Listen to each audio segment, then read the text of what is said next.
Jeremias, no seu capítulo 8, no seu verso 22. Um verso apenas. Verso bastante conhecido. E diz assim a palavra do Senhor: não há bálsamo em Gileade? Não há médico? Por que será então que não há sinal de cura para a ferida do meu povo? Até aqui, irmãos. Então, quando nós vamos analisar o capítulo 8 do livro de Jeremias, Jeremias, na extensão do capítulo 8, está numa árdua missão de anunciar a mensagem de Deus, mas por meio de palavras duras para um povo de um coração duro. Jeremias, no seu capítulo 7, no verso 9, diz assim, vocês pensam que podem roubar e matar, cometer adultério e jurar falsamente, queimar incenso a Baal e seguir outros deuses que vocês não conheceram, e depois vir e permanecer perante mim neste templo, que leva o meu nome, e dizer, estamos seguros. Seguros para continuar com as práticas repugnantes?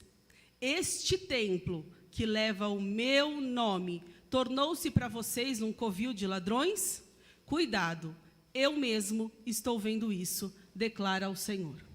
E aí, ainda no mesmo capítulo 7, no livro de Jeremias, no verso 30, Deus diz assim, por meio do profeta Jeremias: os de Judá fizeram o que eu reprovo. Profanaram o templo que leva o meu nome, colocando nele as imagens dos seus ídolos. E depois, no capítulo 8 de Jeremias, a partir do verso 5, diz assim: por que será então que este povo se desviou? Por que Jerusalém persiste em desviar-se? Eles apegam-se ao engano e recusam-se a voltar. Eu ouvi com atenção, mas eles não dizem o que é certo. Ninguém se arrepende de sua maldade e diz, o que foi que eu fiz? Cada um se desvia e segue o seu próprio curso, como um cavalo que se lança com ímpeto na batalha. Então, por meio desses versos, as quais eu fiz questão de trazer e de fazer a leitura deles, para que não fique pura e simplesmente, somente na revelação que o Senhor foi trazendo na palavra, mas que a própria palavra, pelo que ela mesma já diz, possa vir confrontar o coração de cada um dos irmãos e venha libertar cada um dos irmãos. Jeremias vem falando aqui de um povo que está disperso. O que é um povo disperso? É um povo que, embora as circunstâncias digam uma coisa, o povo está desapercebido da gravidade do que está acontecendo. E quantas das vezes nós, como os cristãos, não ficamos desapercebidos e entender que o cenário atual ao qual nós estamos vivendo, que é permissão exclusiva de Deus, porque nada aconteceria sobre a terra numa magnitude desse tamanho se o Senhor não permitisse, para não nos atentarmos que é tempo de refazermos as muralhas do templo, como Neemias e como Esdras fizeram.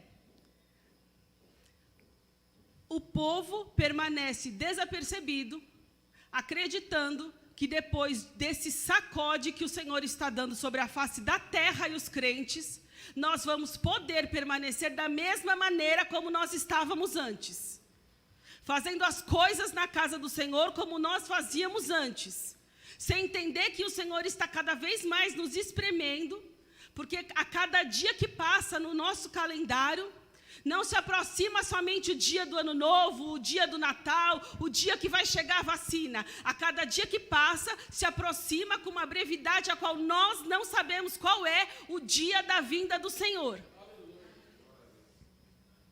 Então, nós, como povo de Deus, não podemos permanecer dispersos como este povo aqui estava, desprezando a voz do Senhor, quando o Senhor diz para o povo, sigam por este caminho, mas o povo permanece fazendo as coisas diante do seu próprio querer, do seu próprio pensamento, diante da sua própria vaidade. Que é isso que o livro de Jeremias vem falar no seu capítulo 9, quando a palavra do Senhor diz assim: a língua deles é como um arco, pronto para atirar. É a falsidade, não a verdade, que prevalece nessa terra. Eles vão de um crime a outro e eles não me reconhecem, declara o Senhor. Então, nesse meio tempo, e para a glória do nome de Deus, ainda hoje na escola dominical, o Espírito Santo de Deus falou pela vida do evangelista Tiago, falando sobre as amizades. Porque eu disse: Senhor, vou eu de novo falar no púlpito da Transformar, que ainda é tempo de vigiar, separar, selecionar as amizades. Parece que eu sou a pessoa que só vem para o púlpito da Transformar para dizer e para querer desfazer as duplinhas, os triozinhos, os quartetozinhos, as rodinhas.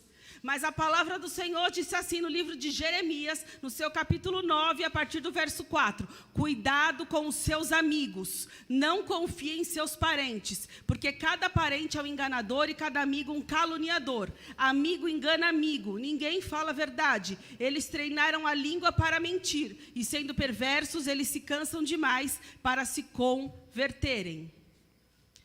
A língua deles é uma flecha mortal. Eles falam traiçoeiramente, cada um mostra-se cordial com o seu próximo, mas no íntimo lhe prepara uma armadilha. Então o Senhor está trazendo um alerta nesta noite para mim e para você. Embora você goste ou não goste, esta é a mensagem a qual o Senhor confiou hoje, que já vem falando desde de manhã, que nós precisamos estar atentos às amizades às quais nós estabelecemos. Porque quando a Bíblia diz que temos amigos mais chegados do que irmãos, é porque tem coisas na vida da gente que a gente confidencia para amigos. Tem situações que só amigos muito próximos de nós sabem. Tem coisas delicadíssimas que só grandes amigos da nossa vida sabem. E uma amizade errada pode colocar em xeque uma família, pode colocar em xeque um casamento, pode colocar em xeque a salvação de um filho.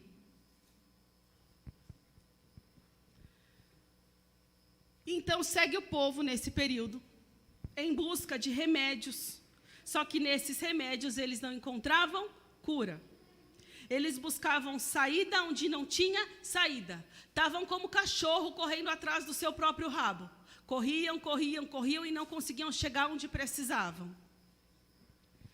Então Jeremias, lá no seu livro, no seu capítulo 8, no verso 11 diz assim: eles tratam da ferida do meu povo como se ela não fosse grave. Paz, paz, eles dizem, quando não há paz alguma. E o que o Senhor vem falar conosco nesta noite, que tem feridas gravíssimas, as quais estão sendo tratadas com remedinhos.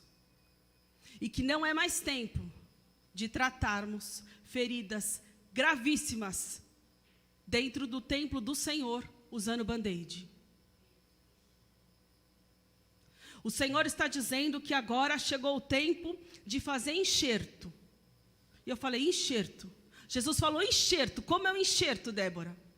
Enxerto é você ter uma grande ferida aqui, exposta. E quantas situações nós não temos dentro do templo do Senhor? Quantas situações nós não temos dentro da casa de Deus, que estão como feridas expostas? Só que para elas não aparecerem completamente, a gente fica colocando gaze, vai colocando um band-aidzinho, vai chegando uma situação, aparece a aresta, pega um algodãozinho e tira o sanguezinho que está escorrendo do lado, mas a ferida permanece. Só que o Senhor está falando que chegou o tempo de fazer enxerto. Sabe como se faz enxerto? Pega a parte do corpo, do mesmo corpo, ou seja, o Senhor está falando, pega a parte do mesmo corpo de Cristo, tira um pedaço saudável, um pedaço saudável de outro lugar, tira ele daquele lugar e enxerta na ferida que não consegue mais cicatrizar sozinha. O Senhor está dizendo para o povo de Deus, está enviando como um recado a esta congregação, Ramando, comandai, andará.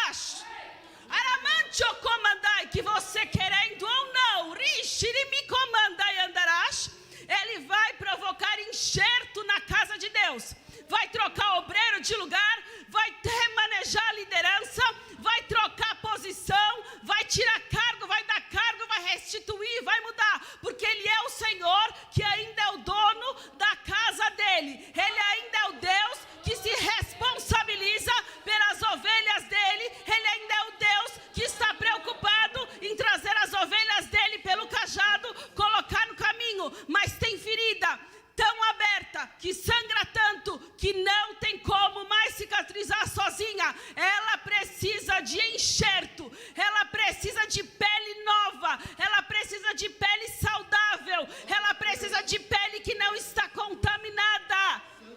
Aleluia!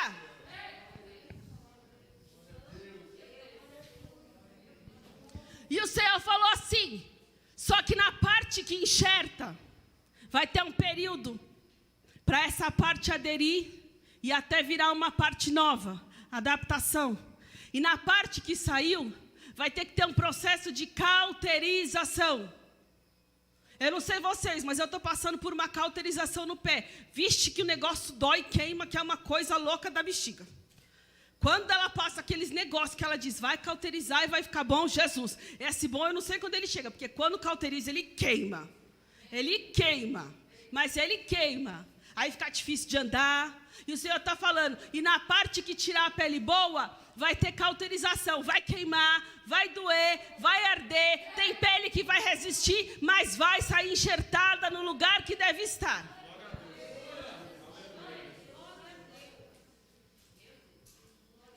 Deus está falando conosco nesta noite, dizendo, até quando nós como igreja vamos desprezar a voz do Senhor diante daquilo que Ele tem, sem estarmos preocupados com quem, por quem e para quem, mas sim por Ele, para Ele e por Ele. Porque quantas das vezes nós não tomamos posição, nós não fazemos as coisas que devemos fazer, porque se eu faço, o fulano chora, se eu isso, o Beltrano grita, se eu aquilo, não sei quem esperneia, se eu aquilo, o fulano vira o bico.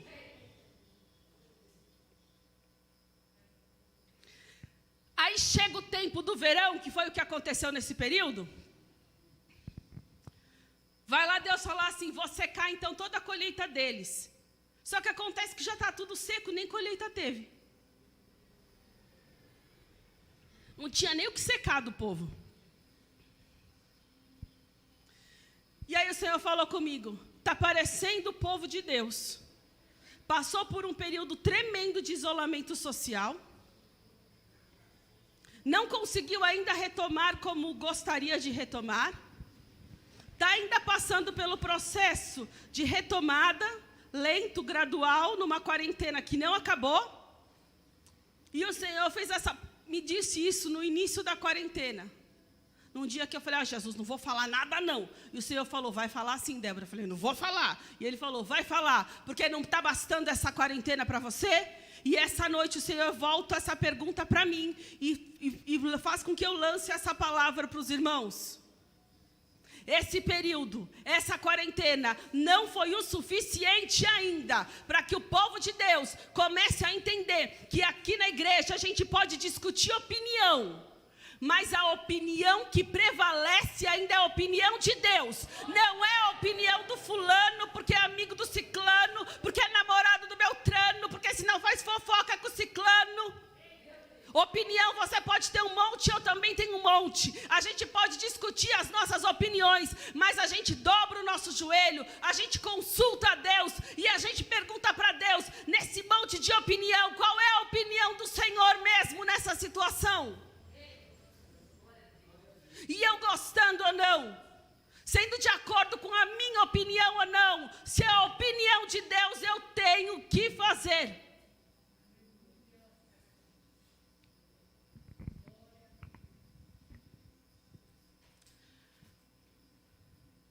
Quando a palavra do Senhor diz lá no livro de Eclesiastes, no seu capítulo 1, no verso 14, diz assim: atentei para todas as obras que se fazem debaixo do sol, eis que tudo era vaidade e desejo vão. Então o Senhor traz essa palavra para nós como um alerta, dizendo, ao final, é tudo vaidade. O que a gente faz debaixo do sol é vaidade. Então, quando é que nós começaremos a fazer? Única e exclusivamente, porque é a voz do Espírito que nos direciona a fazer, e não pela nossa vaidade. E eu falei assim, Deus, fala tudo isso, de novo. essas palavras duras. E enquanto eu ia escrevendo, enquanto eu ia lendo, eu ia falando com o Senhor. E eu falei, Deus, é muito difícil pregar esse tipo de coisa. Não é confortável. E aí o Senhor falou muito comigo acerca de... Foi um confronto direto para mim hoje, enquanto eu estendi a roupa. Quando o Senhor falou, agradará você aos homens e vai trazer uma mensagem que massageia o ego e o coração deles, ou vai agradar a mim e trazer a palavra que eu tenho hoje para a igreja. E aí, entre escolher, trazer a palavra que Deus me confiou e agradar os irmãos, eu escolho ficar com a palavra de Deus. E aí o Senhor falou comigo, nós estamos vivendo tempos em que as pessoas só aceitam palavras que massageiam o ego delas. E tudo quanto é trazido como exortação, aqueles que querem viver como querem, atribuem a exortação agora a julgamento. Então nós vivemos um tempo em que a igreja de Cristo não pode mais ser exortada. Porque se ela é exortada, levanta alguém para virar e falar, você viu a irmã? Viu o irmão? Pregou julgando. Não, irmãos, não julgou, exortou. Porque o nosso Deus, Ele ainda exorta. Você gostando ou não, você querendo ou não, isso te agradando ou não, o nosso Deus ainda exorta. Exortação quer dizer encorajar, aconselhar, admoestar, avisar. Exortar quer dizer repreender e advertir. Ai, se no tempo de escola a gente fizesse alguma coisa de errado, levasse uma advertência por escrito, eu pegasse aquela advertência por escrito e fosse levar por aí dizendo, tá me julgando, viu? Se eu fizesse isso. Queria ver aonde eu ia ter matrícula em outra escola. Porque a advertência ainda é advertência. Advertência quer dizer assim, está errado. Isto está errado. A advertência não julga pessoas. A advertência, ela vem falar acerca de uma situação. Exortar quer dizer censurar, suprimir. Exortar quer dizer desaprovação. O Senhor desaprova este comportamento. Isto é exortação. Mas ai do crente que fala que pecado é pecado. O crente que fala hoje que pecado é pecado está julgando.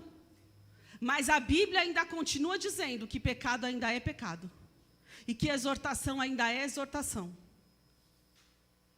E julgamento, para ser julgamento, precisa ser feito por alguém superior.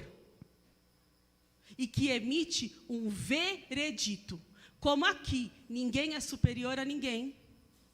E como aqui, ninguém tem caneta de juiz para dar veredito sobre os outros, o que se fala aqui, que não te agrade a exortação, é exortação e não é julgamento.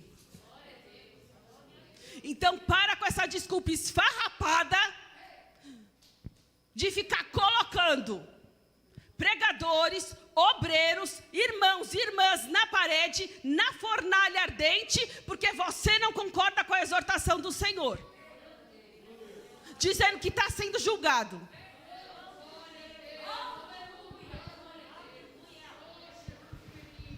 E aí o Senhor falou muito comigo e falou assim, mas sabe o que acontece? Nós estamos vivendo um tempo de crentes adolescentes. Sabe adolescente? Ele cresce no tamanho, mas ele tem atitudes de criança. Por isso, muitas das vezes, o povo de Deus não aceita exortação e confronto. Porque cresceu de tamanho, mas continua agindo como uma criança mimada. Porque quantas das vezes O povo de Deus age exatamente como um adolescente. Vai receber uma repreensão, ou vai receber um conselho, faz birra. Porque adolescente faz birra. Bate a porta do quarto. E quantas vezes nós não vemos crentes de 20, 30 anos de conversão, fazendo birra, batendo a porta do quarto. Pastor fez aquilo, não me chamou para não sei o que, e colocou a fulana. Bate a porta do quarto. Adolescente, comportamento imaturo.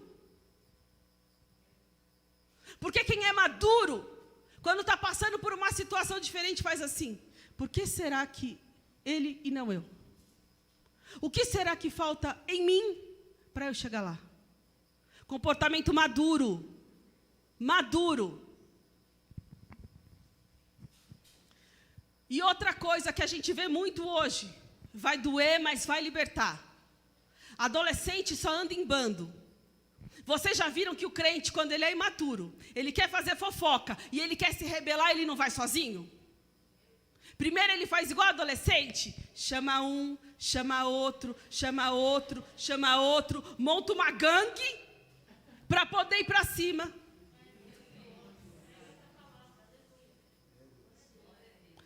Dói, mas liberta, porque é assim. Não gostei daquilo. Você viu, irmão? Aquele negócio? Nossa, porque não sei o quê, porque não sei o quê. Desliga aqui, vai no mercado. Encontra o irmão. Irmão, você viu não sei o quê, não sei o quê? Eu falei com o fulano. Fulano também não concordou, não, porque não sei o quê, porque não sei o quê. Juntou mais dois. Aí encontra mais um. Fulano, sabe não sei o quê, não sei o quê? Fala lá para o seu cunhado, conta lá para ele o que está acontecendo. Juntou mais dois. E assim vai. Porque adolescente não vai para a batalha sozinho. Adolescente vai em bando. E isso é comprovado psicologicamente. É por isso que é na adolescência que os adolescentes são mais suscetíveis a drogas, a vícios. Porque um faz, todo mundo quer fazer. Aí quando você vê montinho se rebelando, isso não é padrão de força, isso é padrão de imaturidade. E nós, quando olharmos para isso, entendendo que são níveis de maturidade aos quais certas pessoas ainda não alcançaram, por isso que ainda estão se rebelando, cabe a nós orarmos, e cabe a nós termos o discernimento do que é que adolescente pode fazer.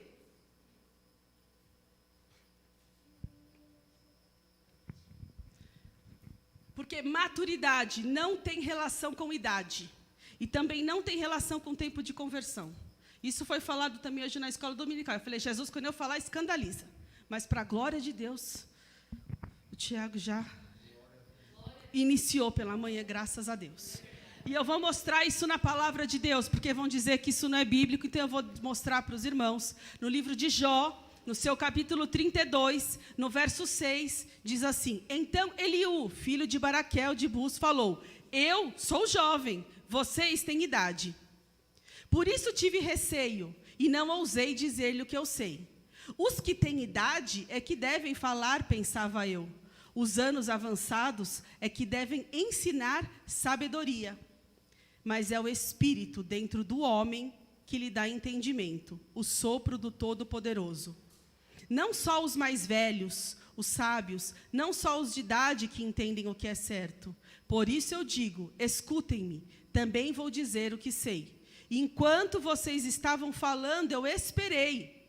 Fiquei ouvindo seus arrazoados. Enquanto vocês estavam procurando palavras, dei-lhes total atenção. Mas nenhum de vocês demonstrou que Jó está errado. Nenhum de vocês respondeu aos seus argumentos. E eu não estou dizendo aqui que nós devemos dispensar os conselhos dos mais velhos. O que o Senhor está querendo dizer nesta noite é que sabedoria, maturidade e entendimento não estão relacionados à idade cronológica e nem a tempo de conversão. Estão relacionadas à conversão genuína. Posso encontrar um crente convertido há 2 anos, que teve transformação de vida, que entende o que essa palavra diz e vive de uma forma mais assertiva do que alguém que está há 30 anos na igreja, discutindo porque sentou no banco dela, discutindo porque o fulano pôs o papel para a direita e não para a esquerda, quando deveria estar preocupado com coisas mais importantes que levam para o céu. Porque quem faz primeiro e quem faz depois não leva ninguém para o céu. A nossa luta ainda é para chegar no céu. Não é quem chega primeiro. A nossa luta ainda é para chegar. Não é para chegar primeiro e chutar a cabeça de quem está atrás. É para chegar. E em nenhum momento eu estou dizendo que é para desprezar os conselhos daqueles que foram constituídos por Deus com entendimento e sabedoria. E que para não seja motivo de nenhum tipo de dissensão, nós devemos sim ouvir os conselhos daqueles que têm entendimento e sabedoria, foram levantados e consagrados por Deus aqui nesse ministério. Nós ainda temos que ouvir o que diz o pastor João, nós ainda temos que ouvir o que diz a pastora Rosa, nós ainda temos que ouvir o que diz a pastora Marta, nós ainda temos que ouvir o que diz a pastora Odete, nós ainda temos que ouvir o que diz o pastor Júlio. Que não é porque eles não estão aqui o tempo todo conosco no culto, que agora a gente vai fazer como acha que quer e desprezar os conselhos dos mais antigos. Eles não estão aqui por uma condição de uma limitação física, mas espiritualmente, em sabedoria, em graça e conhecimento, eles ainda permanecem os mesmos. Então não é porque eles não estão que o povo vai começar a colocar as asinhas de fora e vai fazer, agora a gente faz diferente. Porque agora não vai ter mais a caretice do pastor Júlio. Agora não vai ter mais a chatice da pastora fulana de tal.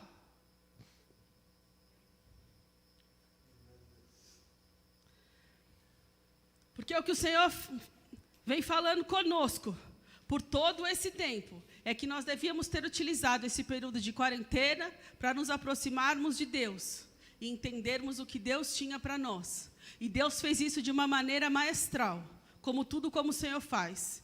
Deus colocou-nos numa forma e numa maneira, nesse período de quarentena, que quando estava todo mundo falando demais, todo mundo pregando demais pelo seu próprio entendimento, todo mundo cheio de opinião, todo mundo cheio de saber que sabia como mandava na igreja, Jesus colocou cada um dentro da sua casa, para primeiro aprender a cuidar da sua casa, e colocou como uma voz só no púlpito dessa igreja, que foi a voz do anjo da igreja.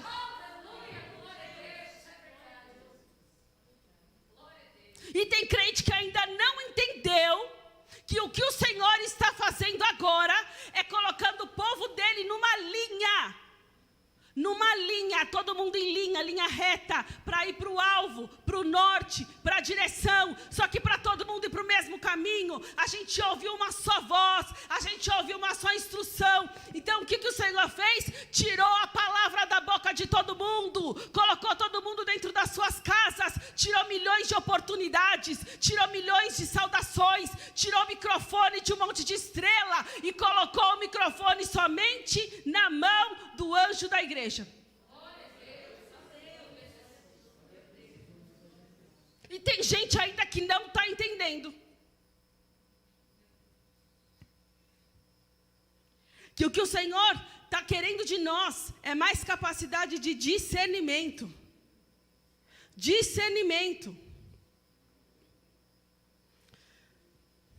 Por isso o apóstolo Paulo disse no livro de 1 Coríntios, no seu capítulo 14, no verso 20, irmãos, deixem de pensar como crianças, com respeito ao mal, sejam crianças, mas quanto ao modo de pensar, sejam adultos.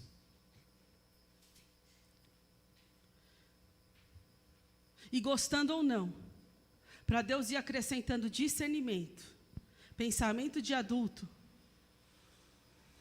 Se a gente for olhar as pessoas com mais discernimento, mais sabedoria, mais capacidade de aconselhamento, são aqueles que mais tiveram cicatrizes. Vai conversar com pessoas que estão preparadas para fazer tal coisa. Você vai comentar com ela uma situação, ela fala, já passei por isso. Aí você vai falar outra, ela fala, já passei por isso também. Aí você vai falar outra, ela fala, já passei por isso. Aí vai falar outra, já passei por isso também. Sabe o que é isso? Cicatriz. Cicatriz. Dor, muita dor. Porque cicatrizou, mas aprendeu, cresceu. E com isso teve discernimento. O problema é que muitas das vezes a gente continua tendo uma visão totalmente errada e distorcida. A gente olha para quem ora bem, canta de tal jeito, fala tal palavra, recebeu um dom, recebeu uma bênção, aconteceu uma situação, e a gente olha para essa pessoa e idolatra essa pessoa. E aí que vem os grandes problemas, porque a gente começa a se aliar naqueles que começam a ter as mesmas visões, mesmos entendimentos, mesmos comportamentos. E a gente mesmo vai alimentando os fariseus. Ora para os outros verem. Canta para os outros verem. Prega para os outros verem. Fala para os outros verem. E o Senhor falou assim comigo, é muito simples. Quer saber aonde tem muito crente imaturo? É onde houver um campo minado de contenda. Se você tentar fazer alguma coisa em algum departamento e aquilo for um campo minado de contenda, é porque tem muito crente imaturo. Porque se tivesse todo mundo amadurecido, sabendo para onde vai, o que faz e o que quer, qual é o seu objetivo, não teria tanta contenda. Não ia importar se quem entrega o papel é o fulano ou o beltrano. Não ia importar se eu fiz uma ou se eu fiz duas. Não ia importar se não me chamaram nenhuma ou se me chamaram 1000. Não ia importar. Porque eu sei quem eu tenho sido no Senhor.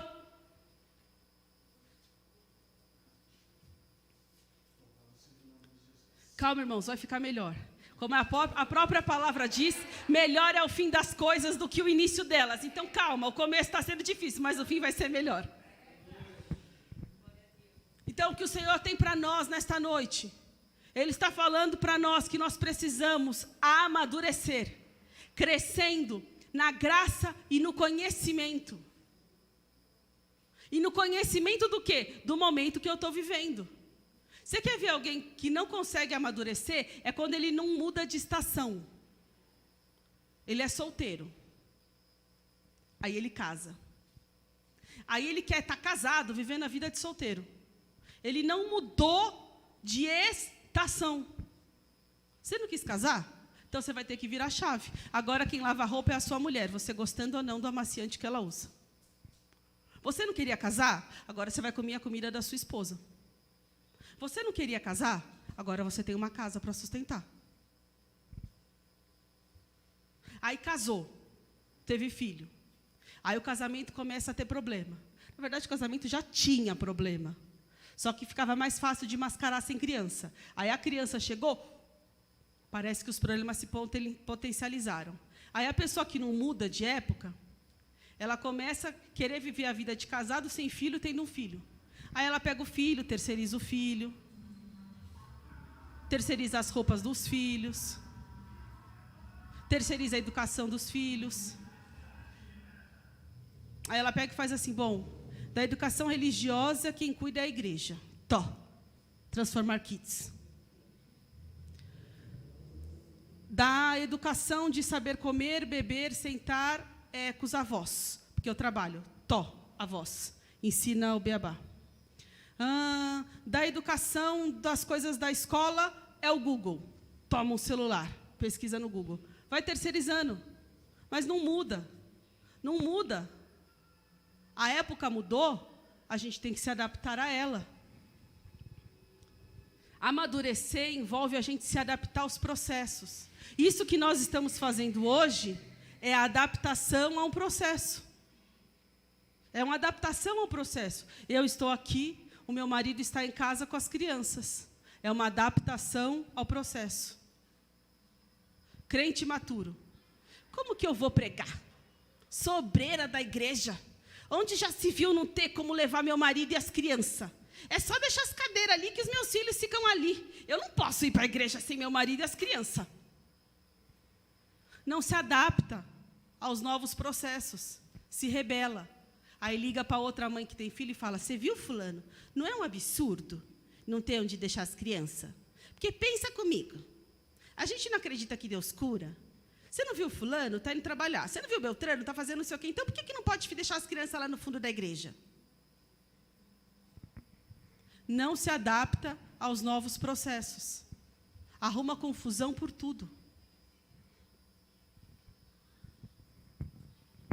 Mas o Senhor, como é bom e misericordioso, Ele nessa noite está querendo que a gente acerte o caminho de Deus de volta. Que a gente volte para o alvo. Que a gente pare com as meninices na casa de Deus. Que a nossa opinião não seja mais alvo de quem prevalece. Não é quem berra mais, quem grita mais, quem faz as melhores alianças. Porque a única aliança que é eterna, duradoura e que prevalece na igreja é a nossa aliança com Cristo. Não é com quem eu me alio. Deixa eu contar essa situação para fulana, que a fulana vai pôr a boca no trombone.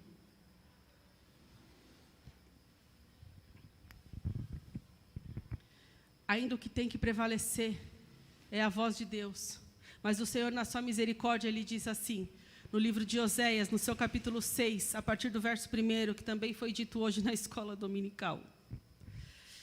Venham, voltemos para o Senhor. Ele nos despedaçou, mas nos trará a cura. Ele nos feriu, mas sarará as nossas feridas. Depois de 2 dias, Ele nos dará vida novamente. Ao 3º dia nos restaurará, para que vivamos em sua presença. Conheçamos o Senhor, esforcemo-nos por conhecê-lo. Tão certo como nasce o sol, Ele aparecerá. Virá para nós como as chuvas de inverno, como as chuvas de primavera que regam a terra. O que o Senhor está falando? Voltem-se para mim, voltem-se para mim, porque há bálsamo em Gileade. E o bálsamo de Gileade, Gileade é como a nossa vida com Cristo. Gileade é lugar montanhoso, igual a nossa vida, cheia de subidas e descidas. Muito esforço para subir, mas para descer, nem tanto assim. Algumas subidas mais altas, algumas mais baixas, algumas mais difíceis, outras mais fáceis.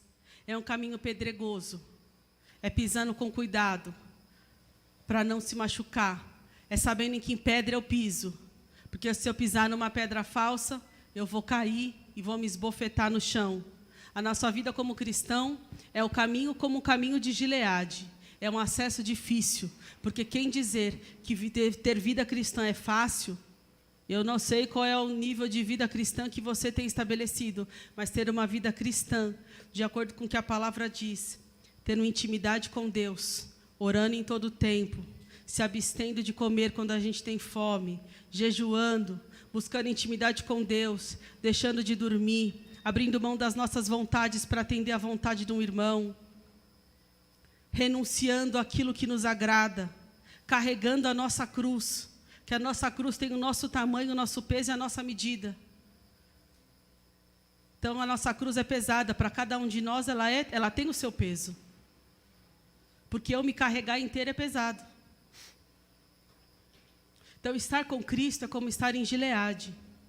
É essa busca, é esse local. Só que é nessa busca, é nesse caminho, é lá em Gileade que tem o bálsamo. E esse bálsamo que está aqui no livro de Jeremias, no seu capítulo 8, no verso 22, que diz, não há bálsamo em Gileade, o Senhor está falando para nós, há o que vocês precisam em mim. As respostas que vocês necessitam estão em mim. A ajuda que vocês precisam está em mim. A organização que vocês precisam está em mim. A força que vocês precisam para mudar o que parece imutável está em mim.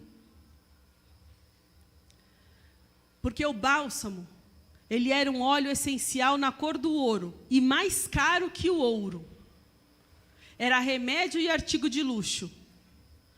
Ele era caro pelo valor agregado que ele tinha, difícil de extrair, quando extraía saía muito pouco, e era difícil de conseguir o bálsamo, era difícil de preservá-lo, e ele era como presente de reis. Ou seja, o que o Senhor está falando aqui, se voltem para mim, porque em mim tem bálsamo de Gileade. O que o Senhor está falando, se vocês se voltarem para mim, o que eu tenho para vocês é muito mais valioso do que o ouro. O que eu tenho para vocês é capaz de curar, é capaz de perfumar, é capaz de cicatrizar. É algo tão luxuoso que naquela época a rainha de Sabá deu para o rei mais rico como presente. Salomão ganhou óleo de bálsamo. Tão valioso ele era. O que isso mostra para nós? Que até o homem mais rico, até o homem mais sábio, também precisa estar debaixo da vontade de Deus, porque precisa desse óleo que só tem em Gileade e não tem em nenhum outro lugar. A rainha Esther, antes de se apresentar ao rei, ficou 1 ano imersa em óleo. E entre esses óleos, o óleo de bálsamo. Até ela estar pronta para o rei. E esse ensino da rainha Esther é um ensino para nós. Que para primeiro se apresentar diante do rei, que para estar pronta para casar, primeiro tem que ter ficado imersa em óleo de bálsamo. E o Senhor está falando aqui com alguém, não sei se está aqui, se vai assistir depois, se está assistindo. Só decida se tornar esposa de alguém depois que você tiver ficado imersa no óleo de bálsamo. Não decida casar com ninguém sem antes ter ficado imersa no óleo de bálsamo, sem antes ter consultado a Deus e ter a direção do Espírito de Deus. Se é tempo, se é a pessoa e se é o lugar. Não case antes do tempo do óleo de bálsamo na sua vida. E o óleo de bálsamo que o Senhor tem para nós nessa noite é o óleo que nós precisamos para cicatrizar as feridas que nós temos em nós. Feridas às vezes tão graves como as feridas das ovelhas. Quando as ovelhas eram atacadas, elas eram atacadas aqui. E as feridas ficavam aqui latentes. E por ficar latentes aqui, na hora que elas abaixavam para comer as ovelhas, essa ferida sangrava ainda mais. Essa ferida doía ainda mais. Então, muitas das vezes, sabe o que a ovelha fazia? Parava de comer, porque aí ela sentia menos dor. Só que quanto menos comia, mais fraca ela ficava. E assim somos nós diante de Deus. Quanto mais feridos nós estamos, sem o óleo de bálsamo do Senhor que cicatriza as nossas feridas, menos a gente se alimenta desta palavra, menos a gente entende o que Deus está falando nas pregações, menos a gente aceita a vontade de Deus. E quanto menos a gente segue a vontade de Deus, quanto menos a gente come dessa palavra, quanto menos a gente vive guiado pelo Espírito, mais fraco nós ficamos, mais fracos e mais fracos. Porque toda vez que a gente tenta se alimentar da palavra, toda vez que a gente tenta entrar na igreja e ouvir uma palavra de Deus, a ferida dói mais. Mas o Senhor está falando hoje para mim e para você, porque eu não sei você se tem feridas, eu tenho muitas. Eu tenho enfermidades na alma, eu tenho enfermidades no corpo, aos quais eu preciso do bálsamo do Senhor, às quais eu preciso da ajuda de Deus. Porque se não for Ele, eu vou permanecer a vida me tratando e nunca vou ser genuinamente curada. Mas o Senhor nesta noite tem para nós o óleo puro do bálsamo de Gileade, que pode curar todas as dores, as feridas, os traumas, as amarguras de alma. Tudo aquilo que profundamente ainda sangra no teu coração e na tua alma. É o que o Senhor tem para nós nesta noite, porque o Senhor quer nos curar. O Senhor precisa de nós como ovelhas curadas, saradas, prontas, maduras, fortes na palavra de Deus, aquilo que Ele nos chamou para fazer, amado comandante, que é não só lutarmos pela nossa salvação, mas para que a gente possa, como ovelha sarada, curada, cheia do Espírito Santo de Deus, ajudarmos a angariar almas para o céu. Não tem como a gente ajudar alguém ferido se a gente está mais ferido ainda. E o Senhor hoje tem para nós o óleo, o bálsamo de Gileade. Porque se você escolheu estar diante dEle, na presença dEle, fazendo por Ele, para Ele, hoje o Senhor tem para mim e para você o bálsamo de Gileade, aquele que vai transformar as nossas feridas em cicatrizes. E cicatrizes serão aquilo que o apóstolo Paulo falou no livro de Gálatas, no seu capítulo 6, no verso 17. Sem mais, que ninguém me perturbe, pois trago em meu corpo as marcas de Jesus. Porque a ovelha que é ovelha é ferida muitas das vezes, mas a gente não pode ser ferido para sempre. A gente tem que ter cicatriz, sabendo que a ferida cicatrizou, que ela tem marca. E as marcas das cicatrizes em nós contam a nossa história junto com o Senhor, mas elas não doem mais. Elas são cicatrizes que vão ajudar a cicatrizar as feridas daqueles que ainda sangram. Eu quero pedir para a Marina entoar um louvor nesse momento.